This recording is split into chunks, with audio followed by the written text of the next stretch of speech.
जय Shri Krishna friends, welcome to Harimukund. आइए आज श्रीमद् भागवत पुराण के 10वें स्कंद का 17वां अध्याय शुरू करते हैं।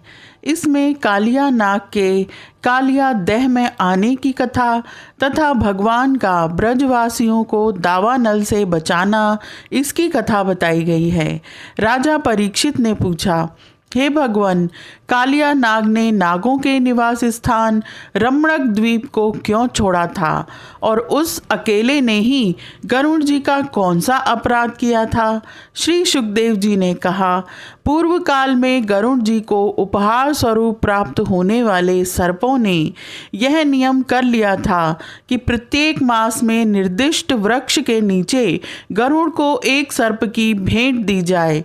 इस नियम के अनुसार प्रत्येक अमावस्या को सारे सर्प अपनी रक्षा के लिए महात्मा गरुड़ जी को अपना अपना भाग देते रहते थे। उन सर्पों में कद्रु का पुत्र कालिया नाग अपने विष और बल के घमंड से मतवाला हो रहा था। उसने गरुड़ का तिरस्कार करके स्वयं तो बलि देना दूर रहा, दूसरे सांप जो गरुड़ को बलि देते उसे भी खा लेता। यह सुनकर भगवान के प्यारे पार्षद शक्तिशाली गरुड़ को बड़ा क्रोध आया। इसलिए उन्होंने कालिया नाग को मार डालने के विचार से बड़े वेग से उस पर आक्रमण किया। विषधर कालिया नाग ने जब देखा कि गरुड़ बड़े वेग से मुझ पर आक्रमण करने आ रहे हैं, तब वह अपने 101 फन फैलाकर डसने के लिए उन पर टूट पड़ा। उसके पास शस्त्र थे, केवल दांत, इसलिए उसने दांतों से गरुड़ को डस लिया। गरुड़ जी विष्णु भगवान के वाहन हैं और उनका वेग तथा पराक्रम भी अतुलनीय है। कालिया नाग की यह डिटाई देखकर उनका क्रोध और भी बढ़ गया तथा उन्होंने उसे अपने शरीर से झटककर फेंक दिया एवं अपने सुनहले बाएं पंख से कालिया नाग पर बड़े जोर से प्रहार किया। उनके पंख की चोट से कालिया नाग घायल हो गया। वह घबराकर वहां से भागा और यमुना जी के इस कुंड में चला आया। यमुना जी का यह कुंड गरुड़ के लिए अगम्य था, साथ ही वह इतना गहरा था कि उसमें दूसरे लोग भी नहीं जा सकते थे। इसी स्थान पर एक दिन शुद्धातुर गरुड़ ने तपस्वी सौबरी के मना करने पर भी अपने अभीष्ट भक्ष्य मत्स्य को बलपूर्वक पकड़कर खा लिया। अपने मुखिया मत्स्यराज के मारे जाने के कारण मछलियों को बड़ा कष्ट हुआ। वे अत्यंत दीन और व्याकुल हो गईं। उनकी यह दशा देखकर महर्षि सौबरी को बड़ी दया आई। उन्होंने उस कुंड में रहने वाले सब जीवों की भलाई के लिए गरुड़ को यह शाप दे दिया, यदि गरुड़ फिर कभी इस कुंड में घुसकर मछलियों को खाएंगे तो उसी क्षण प्राणों से हाथ धो बैठेंगे।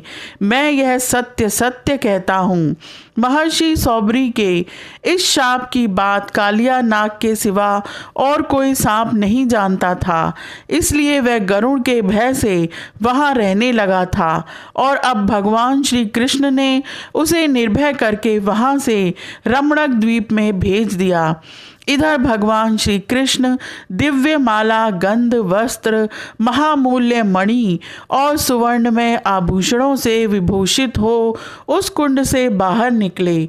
उनको देखकर सब के सब ब्रजवासी इस प्रकार उठ खड़े हुए जैसे प्राणों को पाकर इंद्रियां सचेत हो जाती हैं। सभी गोपों का हृदय आनंद से भर गया। वे बड़े प्रेम और प्रसन्नता से अपने कन्हैया को हृदय से लगाने लगे। यशोदा रानी, रोहिणी जी, नंद बाबा, गोपी और गोप सभी श्री कृष्ण को पाकर सचेत हो गए। उनका मनोरथ सफल हो गया। बलराम जी तो भगवान का प्रभाव जानते ही थे। वे श्री कृष्ण को हृदय से लगाकर हंसने लगे।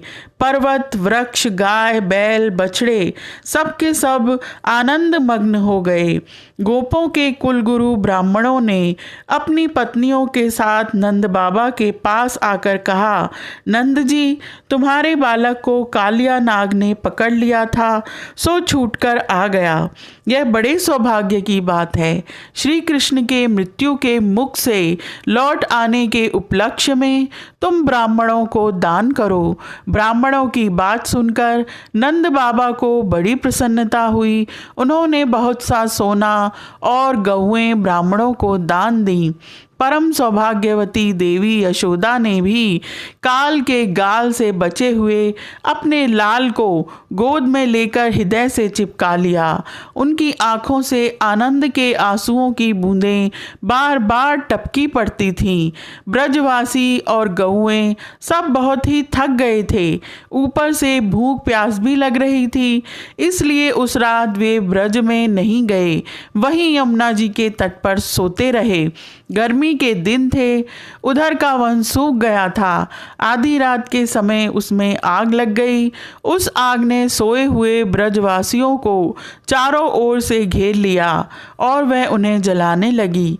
आग की आंच लगने पर ब्रजवासी घबराकर उठ खड़े हुए और लीला मनुष्य भगवान श्री कृष्ण की शरण में गए।